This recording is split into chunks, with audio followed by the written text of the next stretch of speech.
राजस्थान भारत के एक बड़े प्रदेशों में से आता है और यहाँ पर दूसरे प्रदेशों की तरह बहुत सारी समस्याएं हैं। आर्थिक, सामाजिक, राजनीतिक।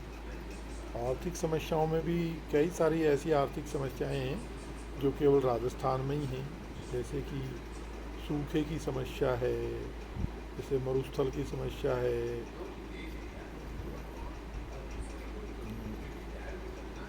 पर जो सामान्य समस्याएं हैं जिनमें कि हम आर्थिक समस्याओं में, जिनमें कि हम गरीबी की समस्या है, क्योंकि भारत में, संपूर्ण भारत में है और इसको समय समय पर विद्वानों के द्वारा डिफाइन किया जाता रहा है। ये समस्या राजस्थान में बहुत बड़ी है और राजस्थान की कुछ जो है स्थिति इस प्रकार की है कि यहाँ पर ये समस्या जो है वो बहुत बड़ी है और यहाँ के ग्राम जो हैं या शहर है, सभी जगह ये आपको गरीबी की समस्या दिखाई देती है। तो गरीबी की समस्या से क्या आशय लेते हैं हम?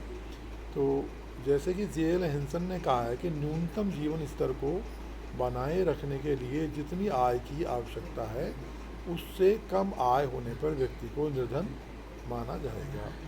यानी कि एक सामान्य स्थिति में एक व्यक्ति जो अपने जीवन यापन के लिए, अपने परिवार को के जीवन यापन के लिए जो कुछ खर्च करना चाहता है, जो कुछ उपभोग करना चाहता है, उतना उसको कमाना आवश्यक है। अगर वो उतना भी नहीं कमा पाता है तो हम जो है उसको गरीब कह सकते हैं।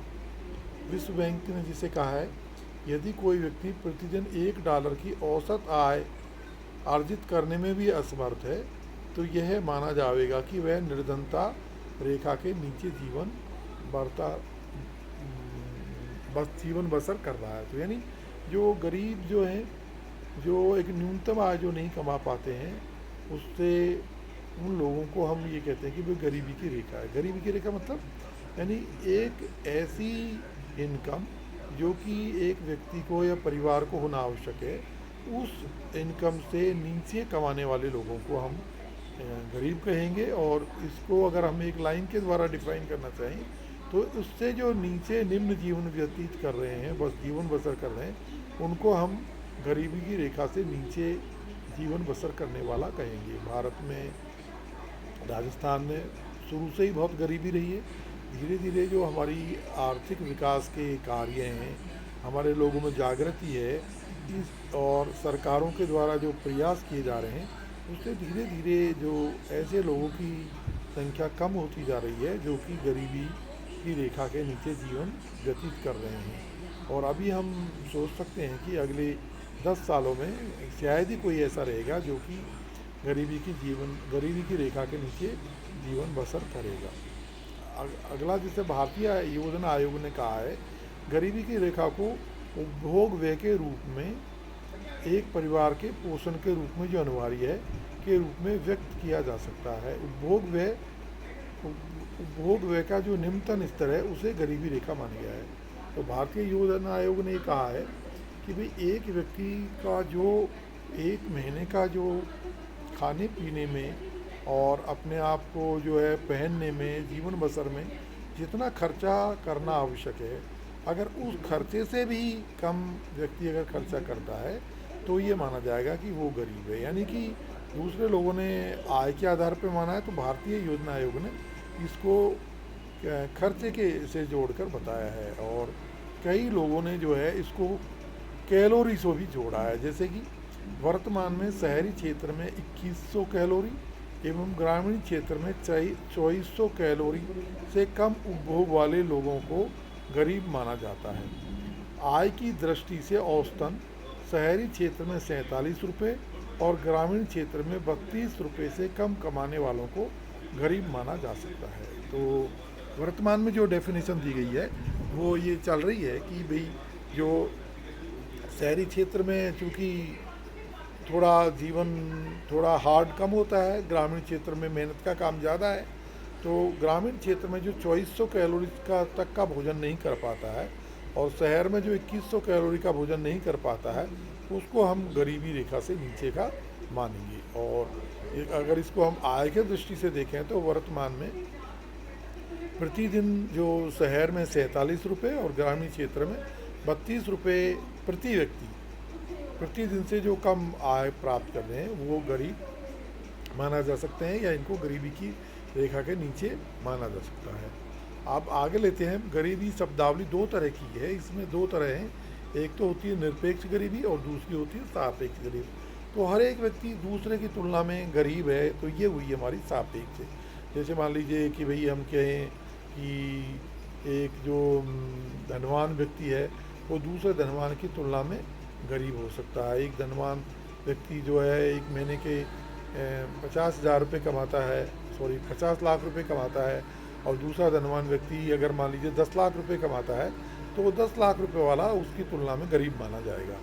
या इसी तरह से कहते हैं कि भाई जो है एक दुकानदार है जो कि साधारणतः एक खोखा लगाता है, यानी कि अस्थायी दुकान लगाता है, और दूसरा एक व्यापारी जो ठेले पे बेचता है। तो हम ये कह सकते हैं कि भाई ठेले वाला जो है वो जो जिसने खोखा लगा के दुकान लगाई हो उसकी तुलना में गरीब है। और दूसरी होती है निरपेक्ष, यानी कि जो हमने ऊपर बताई है आपको कि भाई गरीब जो है जो निर्धारित मानकों के हिसाब से कंजप्शन नहीं है, निर्धारित मानकों के हिसाब से कैलोरी वाला भोजन प्राप्त नहीं कर रहा है, या निर्धारित जो स्टैंडर्ड है या निर्धारित है उसके हिसाब से उसकी महीने की या प्रतिदिन की आय कम है, वो गरीब है, वो निरपेक्ष गरीबी है।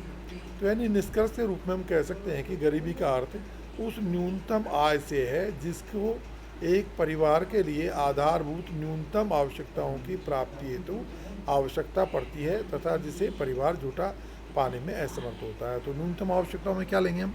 जैसे मान लीजिए भोजन की आवश्यकताएं लेंगे हम, जो कि है। इसी तरह से भाई 12 महीने में या एक महीने में उसको कितना जो है कपड़े की आवश्यकता है। इसी प्रकार से दूसरी जो ऐसी आधारभूत सुविधाएं जो कि उसको एक दिन नहीं पड़ती है पर साल में उनकी आवश्यकता पड़ती रहती है, वो सब का जो है जोड़ जो है वो उससे नीचे अगर कोई जीवन बसर करता है तो वो गरीब माना जाएगा।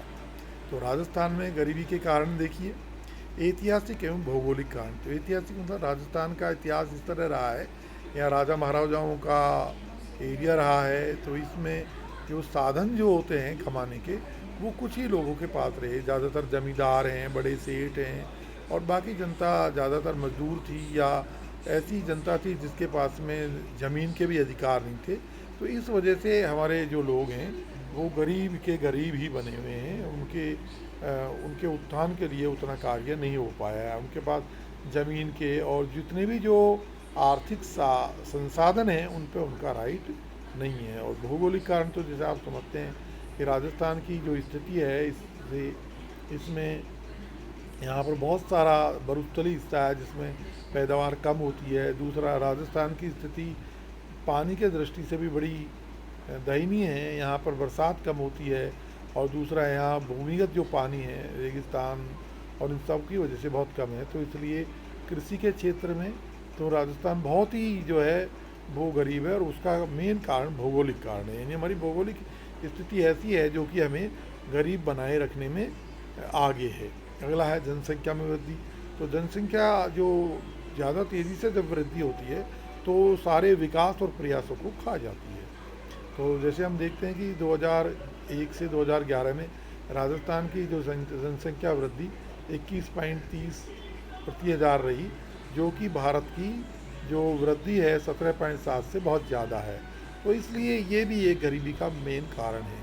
भूमि सुधार, जैसे कि आपको बताया हमने पहले कि राजस्थान का इतिहास इस तरह का रहा है कि यहाँ पर संसाधनों पर ज़्यादातर एक विशेष वर्ग का अधिकार रहा है, और ये जो है अभी धीरे धीरे सही नहीं हो पाया है। यानी कि भूमि सुधार हमारे यहाँ पर, चाहे हमारी राजनीतिक कमी रख लीजिए या जागरूकता की कमी रख लीजिए, उसकी वजह से नहीं हो पाए हैं। कृषि उत्पादन की अनिश्चितता है बरसात की वजह से। जैसे मैंने बताया, पिछड़ा आर्थिक और सामाजिक ढांचा है। अभी भी लोग पुराने तरीके से आर्थिक जीवन व्यतीत कर रहे हैं। समाज के नाम पर जो है लोगों को पूरे जो है रोज़गार नहीं मिल रहा है। समाज के नाम पर बहुत सारी ऐसी कुरीतियाँ हैं जिनमें एक व्यक्ति जो है पूरी तरह से कमा नहीं पा रहा है, या जो अपना खर्चा है उसको सीमित नहीं कर पा रहा है। अनेक ऐसे जो अ, तरीके हैं जिनसे वो अपना धन वेस्ट कर रहा है, और इसी तरह से वो ब्याज के और ऋण के ट्रैप में फंसा हुआ है, इस वजह से भी वो गरीब है। अगला है खाद्यान्नों के मूल्यों में वृद्धि हो रही है, ये बिल्कुल क्लियर है। सामाजिक सेवाओं का भाग, सामाजिक सेवाएं जैसे कि मान लीजिए जो बीमार है लोग हैं, या मान लीजिए वृद्धावस्था है, इस तरह की जो जिनमें कि एक व्यक्ति जो है वो कमाने में असमर्थ हो जाता है, इसके लिए किसी प्रकार की सुविधाओं की कमी है। अगला है सामूहिक संपत्ति की कमी, ये बिल्कुल क्लियर है। औद्योगिक पिछड़ापन, तो यानी राजस्थान में बहुत ही कम जो है वो हमारे उद्योग लगे हैं, यानी कि ये कह सकते हैं कि राजस्थान का औद्योगिकरण बहुत कम हुआ है, और उसका कारण भी यही है कि यहाँ पर मिनरल्स तो काफ़ी मिलते हैं पर एग्रीकल्चर कमज़ोर है, पानी की कमी है, इन वजहों से। और फिर दूसरी हमारी राजनीतिक जो सचेतना है, या हमारी जो कहना चाहिए सरकार की जितना सचेत होकर उसको औद्योगिकरण करना चाहिए, वो भी एक कमी रही है। सरकारों का कम ध्यान देना, जैसे मैंने आपको बताया पहले। अगला लेते हैं हम, राजस्थान में गरीबी निर्धनता उन्मूलन रोजगार सृजन के लिए क्या कार्यक्रम किए गए हैं। इसमें आप और भी कार्यक्रम लिख सकते हैं, फिर भी मैंने ये जो बताए हैं उनका आप वर्णन करेंगे तो आपको जो है ये क्वेश्चन पूर्ण हो जाएगा। तो एक IRDP है, इंटीग्रेटेड रूरल डेवलपमेंट प्रोग्राम, एकीकृत ग्रामीण विकास कार्यक्रम, ग्रामीण युवाओं को रोजगार हेतु प्रशिक्षण ट्राइसम, जवाहर रोजगार योजना, और क्षेत्रीय विकास कार्यक्रम जैसे कि सूखा समदाव कार्यक्रम, मरु विकास कार्यक्रम, जनजातीय क्षेत्र विकास कार्यक्रम माड़ा जो है, और अरावली विकास कार्यक्रम। तो इन कार्यक्रमों का आप जो है डिटेल से थोड़ा आप इसमें 8-8, 10-10 लाइनें, 5-5 लाइनें तैयार कर लें, जो कि आपके क्वेश्चन को अच्छी तरह से पूर्ण बनाएंगी। ठीक है। अगला लेते हैं हम कि राजस्थान में गरीबी निवारण के लिए क्या सुझाव दिए जा सकते हैं। तो सामान्यतः सुझाव जो होते हैं वही होते हैं जो कमियां होती हैं, जैसे जिनकी वजह से गरीबी बढ़ रही है, उन्हीं को अगर हम सही कर लें तो हमारे जो है ये सुझाव हो जाते हैं। आप हमेशा ध्यान रखिए कि जब भी आप सुझाव देने होते हैं तो जो समस्या के कारण होते हैं ना, वो कारण ही जो है एक तरह के सुझाव बन जाते हैं। जैसे कि जनसंख्या वृद्धि वाला जो हमने देखा था कि जनसंख्या वृद्धि हमारे जो है सारे डेवलपमेंट को खा जा रही है, तो हम ये कहेंगे कि जनसंख्या जो वृद्धि है उस पर किसी प्रकार का नियंत्रण हम लगाएं। अगला है प्रदेश में रोजगार की निश्चित योजनाएं बनाई जानी चाहिए, बिल्कुल ठीक है। सामाजिक सेवाओं का विस्तार करना चाहिए जिससे लोगों को संबल मिले। भूमि सुधार कार्यक्रमों को प्रभावी ढंग से लागू किया जाना चाहिए। सार्वजनिक निर्माण कार्यों को बेहतर ढंग से करवाया जाना चाहिए, या इनमें ज़्यादा करवाया जाना चाहिए जिससे कि लोगों को एक निश्चित रोजगार मिले। लघु एवं कुटीर उद्योगों का, लघु कुटीर उद्योग जो कि ग्राम लेवल पर होते हैं, और घरेलू उद्योग भी होते हैं, जो कि अगर इनका डेवलपमेंट होगा, इनके लिए पर्याप्त मार्केट होगा, पर्याप्त फाइनेंस की सुविधा मिले, तो अभी लोगों की जो है रोज़गार मिलेगा और उससे गरीबी दूर होगी। अगला है प्रदेश में औद्योगिक और इनको बढ़ावा दिया जाना चाहिए, बिल्कुल सही है। अगला है प्रदेश में आधारभूत ढांचा, आधारभूत ढांचे मतलब सड़कें हैं, संचार के साधन हैं, पानी की सुविधा है, बिजली की सुविधा है, ये संचार की सुविधाएं हैं, ये अगर सुविधाएं किसी प्रदेश में होती है तो वहाँ पर औद्योगिकरण अच्छा होता है। दूसरा जो कृषि है उसका भी व्यवसायीकरण होता है, और इनसे न केवल हमारे लोगों का रोज़गार मिलता है बल्कि जो कृषक होते हैं या जो दूसरे लोग होते हैं उनकी जो आय है उसमें भी वृद्धि होती है। अगले नंबर का है कृषि उत्पादन को बढ़ाने के प्रयास, यानी कि कृषि में सबसे बड़ी प्रॉब्लम राजस्थान में कि जोतें जो है यानी कि एवरेज होल्डिंग है वो बहुत छोटी है हमारे लोगों के पास में, जिसमें कि वो बहुत ज़्यादा जो है अपने परिवार का गुजर बसर नहीं कर पाते हैं, और इस तरह से उनको जो है वो लाभदायी नहीं होती है। और दूसरा उनमें नई तरीके से कृषि भी नहीं की जा सकती है, और तो इन चीज़ों के लिए कृषकों को इस प्रकार की सुविधाएं दी जानी चाहिए, इस प्रकार के सरकार द्वारा प्रयास किए जाने चाहिए जिससे कि कृषि में उत्पादन बढ़े। तो ये हमने देखा कि राजस्थान में जो आर्थिक समस्याएं, एक तो जिसमें गरीबी की समस्या है और दूसरी बेरोज़गारी की, तो आप इनको अच्छी तरह से करें। दोनों समस्याओं में से एक क्वेश्चन हर साल आता है करीब करीब। ओके। Thank you.